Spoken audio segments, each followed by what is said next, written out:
오늘 여러분과 같이 나눌 말씀의 제목은 역설의 축복이라고 하는 제목으로 은혜를 나누고자 합니다. 역설이라는 말을 여러분 많이 들어보셨을 겁니다. 상식적으로 판단할 때 모순적인 것 같은데 오히려 그 안에 중요한 진리를 예포하고 있다는 그런 의미입니다. 그런데 성경에는 유난히 역설의 진리가 많이 등장합니다. 이유가 무엇입니까? 그것은 신앙의 속성 때문인 것이죠. 신앙이 반이성적인 것은 아니지만 초이성적이기 때문입니다.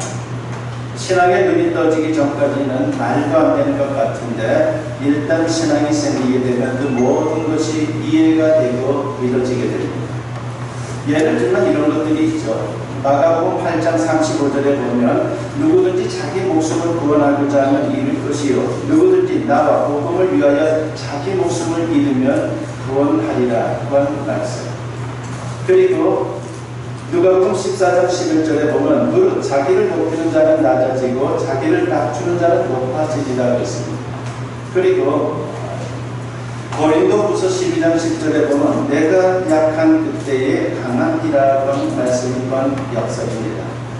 그리고 시편 119편 71절에 보면 고난 당한 것이 내게 유익이라고 했습니다. 이 또한 역설인 것이죠.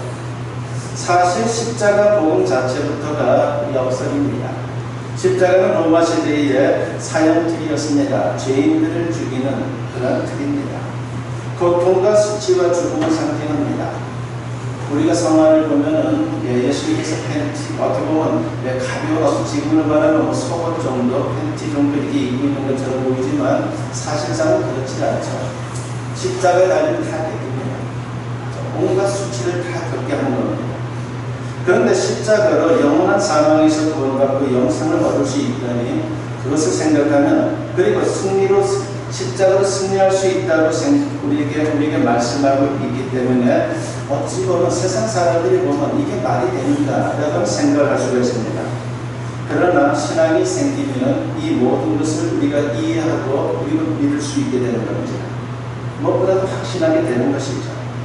그래서 사도 바울은 십자가의 복음을 구원의 능력이며 자신에게는 십자가 외에 자랑할 게 없다라고 그렇게 고백을 합니다.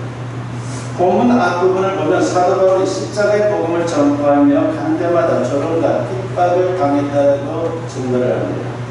하지만 그는 인내하며 당당히 승리를 했죠. 그리고 자신을 포함해서 그리스도인들에게는 역사의 축복이 있다라고 증거를 합니다. 언뜻 보면 멸시와 천대를 받고 고난으로 망할 것 같은데 오히려 놀라운 축복이 있다는 겁니다. 이것은 세상 사람들이 결코 맛볼 수 없는 축복입니다. 그게 바로 역설의 축복인 것이죠. 아무쪼록 이 시간 말씀을 통해서 역설의 축복을 확인할 수 있는 우리 모두가 되었으면 합니다. 그리고 내내 그 축복을 누리며 사는 우리 모든 성도님들이 되었으면 합니다. 오늘 본문을 보면 7가지의 역설의 축복이 나옵니다. 흥미롭게도 이런 식으로 설명을 하죠. 뭐뭐 같으나 그게 아니고 뭐뭐이다 라고 그렇게 설명을 합니다. 세상 사람들이 오해하고 무시하지만 하나님이 분명 성도들에게 주시는 놀라운 축복이 있다는 것입니다. 이제 하나씩 살펴보면서 같이 은혜를 나누고자 합니다. 첫 번째 역설의 축복은 진리의 축복이 우리에게 있다고 말씀을 합니다. 당시 바울은 많은 사람들에게 속이는 자, 사기꾼, 이단자 등으로 그렇게 불리워졌고 오해를 받았습니다. 사도행전 24장 5절을 보면 그를 고발했던 자들이 비난하는 말이 나오죠. 우리가 보니 이 사람은 전염병 같은 자라 천하에 흩어진 유대인을 다 소유하게 하는 자이요 나사렛 이단의 우두머리라고 했습니다. 그러나 바울은 자신은 결코 속이는 자가 아니고 참 진리를 깨닫고 증거하는 사람이라는 것을 밝힙니다. 고린도후서 6장 8절 하반절에 보면 우리는 속이는 자 같으나 참되고라고 있습니다. 오늘날도 많은 사람들이 성경의 진리를 오해하고 거부합니다. 하나님에 관해 말하면 하나님이 어디 있냐고 대듭니다. 예수님이 하나님의 아들 구세주라고 말하면 어떻게 하나님이 사람이 될 수 있느냐라고 그렇게 따집니다. 천국을 증거하면 상상의 산물에 불과하며 무시합니다. 그렇게 거부하면서도 정작 자신은 인생의 진리를 몰라서 방황을 하죠. 인생이 어디서 와서 어디로 가는지 죽으면 어떻게 되는지 이런 근본적인 문제들을 세상 사람들은 전혀 모릅니다. 세상의 지식은 탐구나 연구 등을 통해 알 수 있지만 인생의 근본 문제들은 오직 예수님을 믿음으로 알 수 있는 것입니다. 믿음의 눈이 열려야 모든 게 이해가 됩니다. 진리를 깨닫는 축복을 받게 됩니다. 이와 같이 진리의 축복을 받은 그리스도인은 세상 사람들에게 진리를 증거할 책임과 사명이 있다는 것을 잊어서는 안 됩니다. 사도 바울 디모데전서 2장 4절에서 이런 말을 하죠. 하나님은 모든 사람이 구원을 받으며 진리를 아는 데 이르기를 원하시느니라고 했습니다. 그렇습니다. 예수님은 진리이십니다. 그리고 그 말씀이 진리입니다. 하나님은 모든 사람이 예수님을 믿고 진리 가운데 살기를 원한다는 겁니다. 그래서 우리에게 진리의 축복을 먼저 주신 거예요. 그래서 그 진리의 축복을 가지고 다른 사람들에게 진리를 알려야 한다라고 그렇게 말씀을 하고 있는 것이죠. 미국의 릴리 목사님이라고 하는 분이 있습니다. 이 릴리 목사님이 해밀턴에서 부흥 집회를 인도하는데 한 젊은이가 나와서 간증을 합니다. 자기는 타이타닉호가 빙산에 부딪혀 침몰할 때에 배에 타고 있던 존 아프 목사님이 가라는 배의 레일을 붙잡고 자신에게 이런 말을 했다는 겁니다.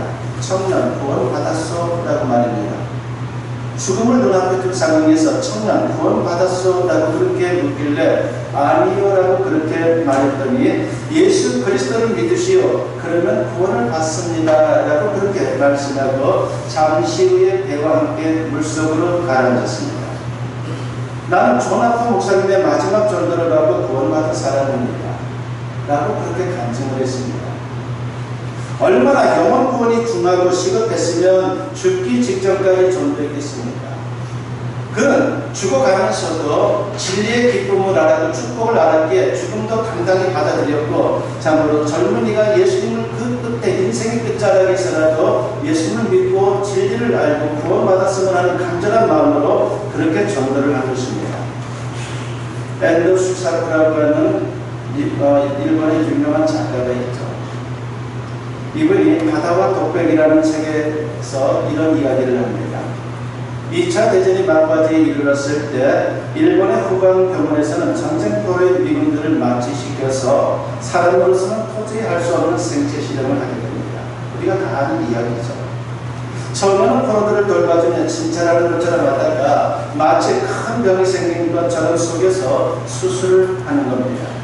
그때 미군들은 나는 병이 없다라고 논문을 치며 거부하면서도 마음 한편에서는 설마 의사가 거짓말을 하겠느냐는 생각에 자신의 몸을 맡겼습니다. 그러면 일본 의사들은 미군의 복부를 열고 폐 한쪽을 잘라내고 한쪽은 조금만 남겨놓고 얼마나 사람이 사는지 실험을 하는 겁니다. 당시 후방병원의 젊은 군의관이었던 로라라고 하는 사람이 있었습니다. 이 로라는 상부의 명령에 따라 포로로 잡혀온 미군들을 마취시켜 생체 실험을 했습니다. 그때 의사 로라의 귓전에 들리는 음성이 있었습니다. 그것은 죽였다라고 하는 소리였어요. 네가 사람을 죽였다는 그 음성이 계속해서 들려오는 겁니다.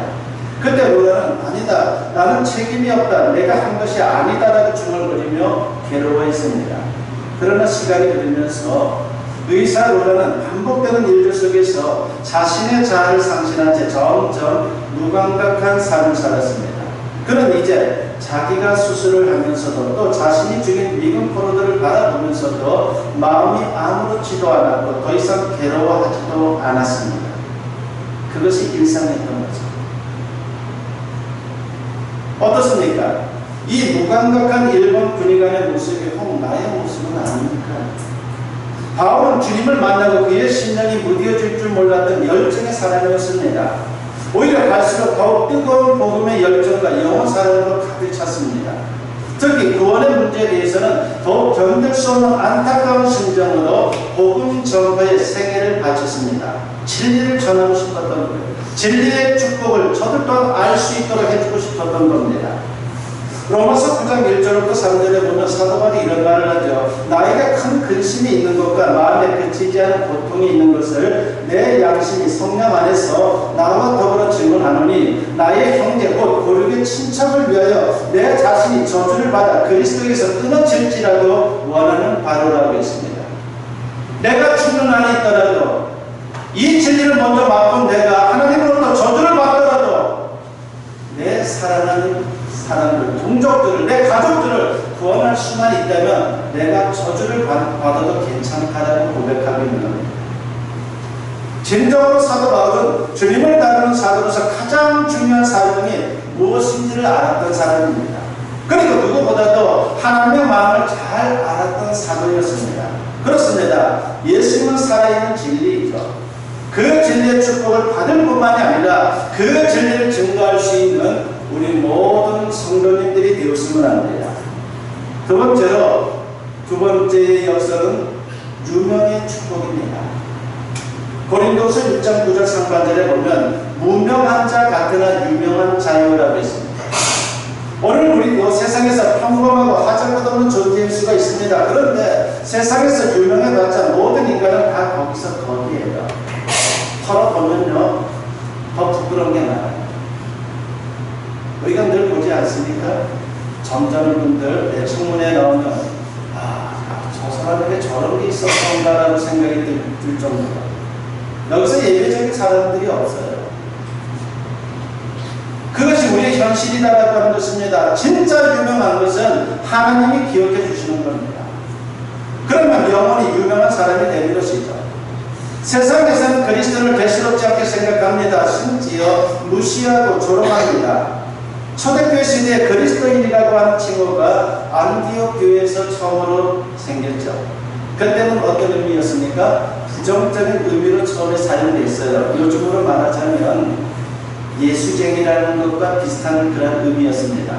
예수쟁이 하면요 좋은 의미로 사람들이 그렇게 부르지 않죠. 나쁜 의미로 부르는 것처럼 초대교회에서는 그랬습니다. 그러나 나중에 존귀한 이름이 됐습니다. 특히 그리스도인의 이름은 하나님의 보좌 생명책에 기록되어 있습니다. 하나님이 영원히 기억해 주십니다. 요한계시록 3장 5절에 보면 이기는 자는 이와 같이 흰옷을 입을 것이요 내가 그 이름을 생명책에서 결코 지우지 아니하고 그 이름을 내 아버지 앞과 그의 천사들 앞에서 시인하리라고 했습니다.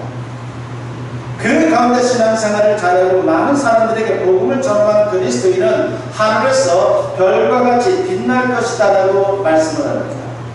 다니엘서 12장 3절에 보면 지혜 있는 자는 궁창의 빛과 같이 빛날 것이요 많은 사람을 옳은 대로 돌아오게 한 자는 별과 같이 영원토록 빛나리라고 했습니다. 한마디로 천국의 스타가 된다는 말입니다. 그렇습니다. 이 땅에서 무명한 그리스도인이라도 천국에서는 세상의 대단한 스타보다 더 유명한 사람이 되는 것입니다. 그러므로 그리스도인은 굳이 이 세상에서 유명해지려고 길을 쓸 필요가 없는 거예요. 우리 모두 오직 하나님 앞에서 유명한 자로 인정받고 존귀한 인생을 살아갈 수 있는 그런 모습이 우리 모두에게 있기를 축원합니다. 세 번째 역설의 축복은요 영생의 축복이다라고 말씀을 하죠. 바울은 복음을 전하다가 죽임을 당할 뻔했던 적이 여러 번 있었어요. 그러나 그는 영생을 확신하며 감당했습니다. 영생은 육신의 죽음 후에 누리는 것이 아닙니다. 대부분의 사람들은 죽은 다음에 천국에서 그렇게 영생을 누린다고 생각하는데 그것만이 아니죠. 예수님을 영접하는 순간부터 영생은 시작이 되는 겁니다. 그러므로 성도는 육신적으로 살아있으나 죽으나 항상 산자라고 말할 수가 있습니다. 그래서 바울은 이렇게 증거합니다. 고린도서 6장 9절 중반절에 보면 죽은 자 같으나 보라 우리가 살아있고라고 했습니다. 예수님도 말씀하셨죠. 요한복음 11장 25절과 26절에 보면 예수께서 이르시되 나는 부활이요 생명이니 나를 믿는 자는 죽어도 살겠고 무릇 살아서 나를 믿는 자는 영원히 죽지 아니하리니 이것을 네가 믿느냐라고 했습니다. 그러므로 그리스도인은 육신의 죽음 앞에서도 두려워하지 않고 담대할 수 있는 거예요. 부디 저와 여러분도 죽은 자가 아니라 사는 자로 영생의 축복을 누리면서 세상에서 당당하게 살아갈 수 있는 그런 아름다운 모습이 강한 모습이 우리 모두에게 있기를 축원합니다. 네 번째 역설의 축복은요 승리의 축복이다라고 사도 바울은 말합니다. 바울은 많은 고난을 당했다라고 말씀드렸습니다. 가는 데마다 핍박을 받았고 심지어 죽음의 위험까지 있었죠. 그런 모습을 보면서 세상 사람들은 그가 징계를 당한다라고 생각을 했습니다. 그러나 그것은 오해입니다. 성경은 그리스도인이라도 고난이 면제된다라고 말씀하지는 않아요. 겉으로 보면 신자나 불신자나 동일하게 고난을 당합니다. 중요한 것은 각각 그 의미와 결과가 다른 것입니다. 불신자의 고난은 생고생이고 헛고생이에요. 반면에 그리스도인의 고난은 연단 혹은 섭리의 의미가 있습니다. 그래서 고난을 가리켜서 변장된 축복이다 라고 그렇게 우리는 부르는 것입니다. 고린도후서 6장 9절 하반절에서 바울은 당당히 증거합니다. 징계를 받는 자 같으나 죽임을 당하지 아니하고 라고 했습니다. 여기서 죽임을 당하지 않는다는 것은 승리를 뜻하는 것입니다. 그리스도인에게 고난이 닥치지만 중요한 것은 결국 승리한다는 겁니다. 잠언 24장 16절에서 지혜자는 이런 말씀을 하죠. 대저 의인은 7번 넘어질지라도 다시 일어나려니와 악인은 재앙으로 말미암아 엎드려지느니라고 했습니다. 7.8기입니다. 그러므로 세상을 살면서 온갖 고난이 닥쳐와도 결코 낙심하지 마시기 바랍니다. 부디 승리의 확신을 가지고 당당히 믿음으로 살아갈 수 있는 우리 모든 성도님들이 되었으면 합니다. 다섯 번째 역설의 축복은요, 기쁨의 축복이다라고 사도 바울은 말합니다. 사도 바울에게도 근심이 있었지만 그것은 세상 근심이 아니었어요. 인간의 죄악 때문에 하나님 앞에 애통한 마음을 가졌고 그리고 교회를 위한 근심이었습니다.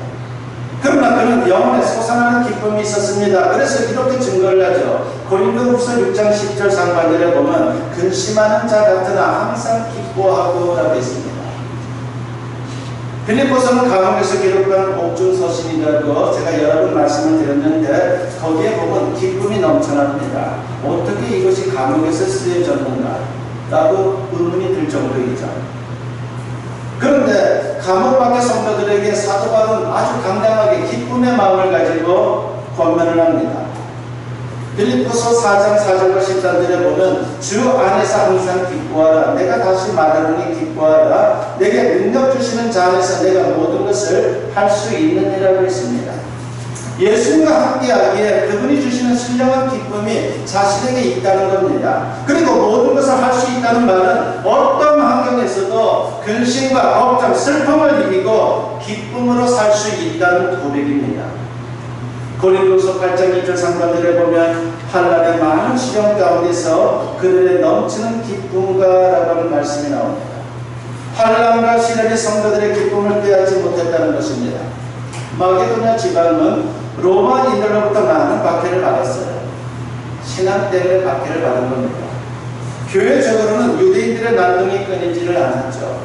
그럼에도 그들은 기뻐했고 그들의 믿음은 입증이 되었습니다. 도둑은 텅텅 빈 집을 털지 않고 보물이 있다고 생각되는 집을 텁니다. 그게 도둑의 어떻게 보면 원칙이죠. 철칙입니다. 하나님은 믿음이 있는 사람에게 시련이 있게 하십니다. 견딜만한 사람에게 시험을 주십니다. 하나님 편에서 볼 때 견딜 수 없는 시험은 없어요. 이런 사람은 환난을 당할수록 더 강해집니다. 박해를 받을수록 믿음이 더 굳세어집니다. 마게도냐 교회는 환난을 당할 때 더 강해지고 더 굳세어졌습니다.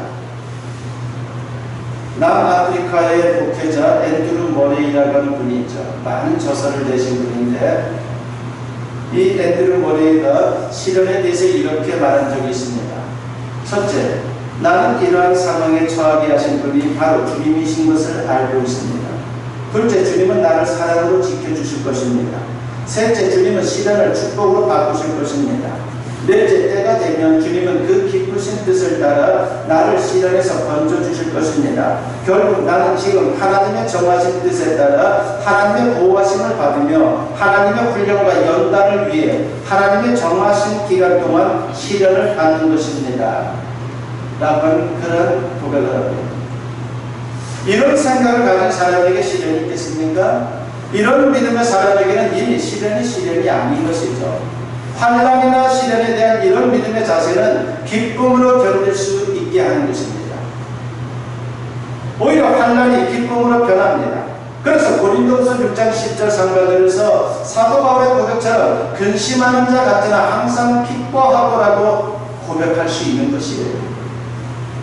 사무엘 슈메이커는 크리스천에게 나타나는 가장 뚜렷한 증거는 믿음이나 사랑도 아닌 기쁨이다라고 하는 그런 말을 했습니다. 그렇습니다. 기쁨은 기독교의 위대한 비밀입니다. 이 기쁨은 다른 사람들이 알지 못하는 하나님께서 주시는 비밀인 것이죠. 부디 저와 여러분도 어떤 환경에서도 예수님 때문에 항상 기뻐할 수 있는 그런 능력의 인생, 축복된 인생을 사실 수 있기를 바랍니다. 여섯 번째 역설의 축복은 부요의 축복이라고 오늘 사도 바울은 말합니다. 사도 바울은 본래 부자였지만 복음을 위해 모든 것을 배설물처럼 여긴 사람이었죠. 그런 가운데 가난도 경험했습니다. 그 모습을 보고 세상 사람들은 예수 믿고 잘된 게 뭐냐면 비아냥거립니다. 그러나 바울은 세상에 알지 못하는 영적 부요가 있고 그리고 영적 부요 때문에 자신이 지금 참으로 기쁨과 감사와 찬양의 인생을 산다라고 고백을 합니다. 고린도서 6장 10절 중반에 보면 가난한 자 같은 한 많은 사람을 부유하게 하고 라고 했습니다. 아무리 육신적으로 가난해도 영적으로 부유하면요 얼마든지 감사하며 살 수 있는 것이에요. 심지어 영적으로 가난한 자들을 긍휼히 여기며 그들에게 복음을 전할 수 있는 것입니다.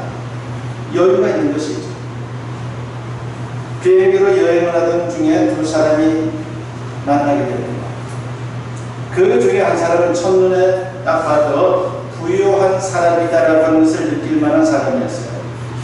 두 사람은 함께 대화를 나눕니다. 부유해 보이는 사람은 자신의 재산과 사별에 친히 많도록 자랑합니다. 한참 자랑에 돋쳐있던 부자는 미안한 듯 상대방에게 말합니다. 이제는 당신에 대해 듣고 싶습니다. 당신은 어떤 사람인지 저에게 말씀 좀 해주세요. 상대방이 입을 엽니다. 제 아버지도 엄청난 부자이십니다. 이 비행기를 포함한 동산이나 부동산을 소유하신 분입니다. 그 이야기를 듣던 부자는 믿어지지가 않습니다. 그러나 그는 계속해서 말합니다. 그뿐만이 아닙니다. 존재하는 모든 세계가 다 한 아버지의 것입니다. 그 아버지의 아들 예수 그리스도로 말미암아 나도 공동 상속자가 되었습니다. 그래서 세계 어느 곳에 가도 무엇을 먹고 마셔도 어떤 것을 가져도 모든 것이 아버지의 것이라 생각하며 언제나 부자로 느끼며 살고 있습니다. 라고 그렇게 말했습니다. 그때서야 부자는 상대가 영적 부유에 대해 말하는 것이라는 것을 깨닫게 됩니다. 부자는 하나님 아버지에 대한 확신에 넘치는 그의 자랑에 부러움을 느꼈어요. 그러니까 세상적으로 볼 때는 진짜 눈에 보이는 많은 것들을 갖고 있었지만 그 마음속에는 뭔가 표현할 수 없는 그런 참으로 공허한 일들이 있었는데 그 상대방의 이야기를 들으니까 진짜 당신이 부자라고 하는 생각이 들었던 것이죠. 마침내 부자에게 말합니다. 당신도 예수님을 믿으면 나처럼 참된 부자의 행복을 얻게 될 것입니다. 그러자 부자가 말합니다. 지금까지 내게 단지 예수를 믿기만 하면 얻을 수 있는 영적 부유에 대해 당신처럼 확신에 찬 이야기를 해준 사람이 아무도 없었습니다. 얼마 후 비행기에서 내릴 때 부자도 부유하신 하나님의 공동 상속자가 되었습니다. 그러니까 그리스도인은 자신만 부유한 게 아니라 다른 사람들까지 부유하게 하는 자라고 하는 것입니다. 야고보는 영적 부유에 관해서 야고보서 2장 5절에서 이렇게 증거를 하죠. 내 사랑하는 형제들아 들을지어다. 하나님이 세상에서 가난한 자를 택하사 믿음에 부유하게 하시고 또 자기를 사랑하는 자들에게 약속하신 나라를 상속으로 받게 하지 아니하셨느냐라고 했습니다. 비록 세상에서 가난해도 영적으로 부유하고 더 나아가 천국의 기업을 상속받을 수 있기에 진짜 부자라고 하는 것입니다. 그래서 마지막 7번째 역설의 축복은 천국 기업의 축복인 거예요. 그리스도인은 세상에서 혹시 빈털터리 같아도 천국 기업을 소유한 자에게 최고의 부자입니다. 그래서 사도 바울은 증거합니다. 고린도서 6장 10절 하반절에 보니까 아무것도 없는 자 같은 한 모든 것을 가진 자로다라고 했습니다. 그렇습니다. 그리스도인은 천국의 상속자입니다. 로마서 8장 17절과 18절에서 사도 바울은 이런 말씀을 하죠. 자녀임은 또한 상속자 곧 하나님의 상속자요 그리스도와 함께한 상속자니 우리가 그와 함께 영광을 받기 위하여 고난도 함께 받아야 할 것입니다. 생각하건대 현재 고난은 장차 우리에게 나타날 영광과 비교할 수 없도다라고 했습니다. 세상의 것은 어차피 사라집니다. 그러나 하나님의 말씀은 영원합니다. 그 말씀을 붙잡고 살면 영원히 사라지지 않은 천국을 기업으로 받을 수 있다라고 그렇게 약속하고 있습니다. 세상 사람들이 뭐라든지 그리스도인에게는 놀라운 축복이 주어져 있습니다. 이 축복을 우리가 누려야 하는 것입니다. 세상 사람들이 볼 때는 별게 아닌 것 같습니다. 저는 이해하지를 못해요. 그래서 역설의 축복이다라고 말하는 것입니다. 그게 바로 예수님을 믿는 신앙의 비밀인 것이죠. 아무쪼록 저와 여러분 이 비밀을 깨닫고 역설의 축복을 풍성히 누릴 수 있기를 바랍니다. 더 나아가 그 비밀을 아직도 알지 못하는 사람들에게 담대히 증거하며 진정 아름답고 가치 있는 인생을 살아갈 수 있는 저와 여러분 모두 될 수 있기를 주님의 이름으로 간절히 축원합니다.